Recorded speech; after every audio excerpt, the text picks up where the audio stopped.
So, let's talk about Russia. Yes, that Russia. The country that's basically the global equivalent of that one uncle who makes every family dinner awkward and then, steals the silverware. To understand Russia today, you have to go back. Way back. About 500 years to be precise. Russia, as we know it, didn't just pop into existence. It was a calculated rebrand, a marketing campaign. Before it was Russia, it was a gloomy, ambitious little state called Muscovy. Its leaders decided they needed a glow-up, a new name with a bit more oomph. They looked south to the fallen Byzantine Empire, to the ancient lands of the Kievan Rus, and basically said, "We'll take that, thank you." They appropriated the name, the history, the religious authority, everything. Like a 16th century startup buying a defunct companies.com. They changed Muscovy to Russia, claiming a legacy that wasn't entirely theirs. Historical identity theft designed to project power, legitimacy, and imperial grandeur from day one. So where did Muscovy's leaders get their management style? Did they attend a seminar on enlightened governance? No, they did not. Instead, they took their inspiration from the absolute masters of ruthless efficiency, the Mongols. For over 2 centuries, the Mongol Golden Horde had dominated the Slavic principalities, treating them like a personal ATM that occasionally needed a good, hard kicking. The princes of Muscovy paid tribute, they groveled, and most importantly, they took notes. They watched how the Khans ruled, not through consensus or justice, but through overwhelming force, absolute loyalty, the strategic application of terror. When the Mongol yoke finally weakened, the Dukes of Muscovy didn't reject that system. Oh no. They adopted it. They looked at the Mongol blueprint for power, a centralized autocratic state, where the ruler's word is law, and dissent is met with a sword, and said, "Yes please. We'll have one of those." The state was everything, the individual was nothing, and conquest was not just an option. It was the entire point of the exercise. It was a political philosophy that can best be summarized as might makes right, and we have all the might. This Mongol-style autocracy became Russia's factory setting. The names change, the outfits get slightly more European, but the underlying software remains stubbornly, brutally the same.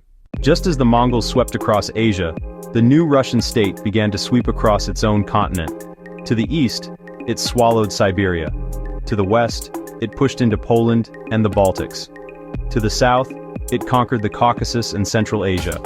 Every conquest was justified as a defensive necessity, a gathering of lands, or a holy mission. But in reality, it was the Mongol operating system running its primary program: expand or die. Let's start with Ivan the Terrible, the poster boy for this whole enterprise. This is a man who, in a fit of rage, murdered his own son and heir.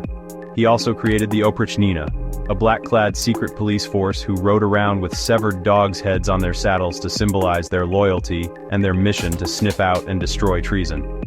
They terrorized the country, massacring entire cities like Novgorod, just on a suspicion of disloyalty. Then, fast forward a bit. The Tsars continue their work, crushing peasant rebellions, expanding the empire, and treating their own people like a disposable resource. Then comes the 20th century, and the whole rotten structure collapses, only to be replaced by something even worse. The Soviet Union. The Bolsheviks promised peace, land, and bread. What they delivered was civil war, famine, and a totalitarian nightmare. Under Lenin, and then Stalin, cruelty was industrialized. The Gulag, a continent-spanning archipelago of death camps where millions, poets, farmers, engineers, were worked to death in the frozen wastelands of Siberia. History isn't just a collection of unfortunate events, it's a force, it has weight. And in Russia's case, the weight of its own history has become an anchor, dragging it to the bottom. Think of it like a debt. Every act of oppression, every broken treaty, every massacred village, every murdered poet. It's another entry in a ledger that has been kept for 500 years. It's a practical, observable phenomenon. A nation that teaches itself that power comes from the barrel of a gun will, surprise, surprise, continue to solve its problems with guns. This historical momentum creates a vicious cycle. When the Soviet Union finally collapsed in 1991, there was a flicker of hope. But the historical inertia was too strong. The deep state, the security services, the inheritors of the Oprichnina, the KGB. They were just waiting in the wings, trained to see openness as weakness, power as a zero-sum game. The so-called democracy of the 1990s quickly curdled back into autocracy. Why? Because the institutions of a free society, an independent judiciary, a free press, respect for human rights, had no roots in Russian soil. Alien transplants quickly rejected by the host body. The body politic knew only one way to be: a strong man at the top, a terrified populace below, an aggressive posture towards the outside world. So, what happens when a country accumulates 500 years of what can only be described as historical evil karma? Well, eventually, the bill comes due. A state built on a foundation of lies, violence, and oppression is fundamentally unstable. It is a house built not on rock, but on a mountain of skulls. Not a sustainable long-term building material. Russia's very structure, forged in the fires of Muscovite ambition and Mongol brutality, contains the seeds of its own destruction. A system that rules by fear must constantly escalate the reasons for that fear. It must invent new enemies, both internal and external, to justify its own existence. This leads to perpetual paranoia and conflict.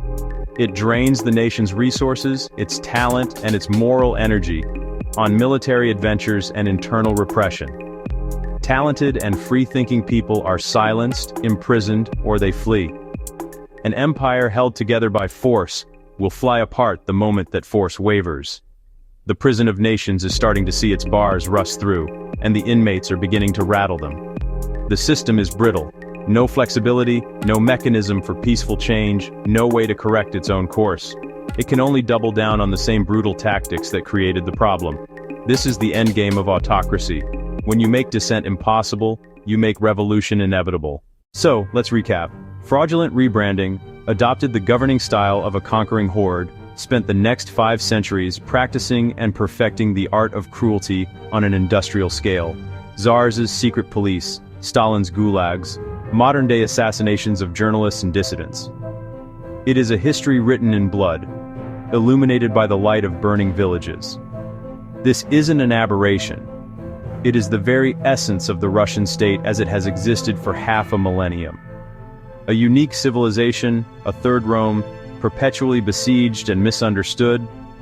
The truth is far simpler and far uglier. The cruelty was never just a tool, it was the entire project. Not to protect its people but to control them. Not to create prosperity but to project power. It built an empire on the bones of its own citizens and its neighbors, and it demanded the world admire the architecture.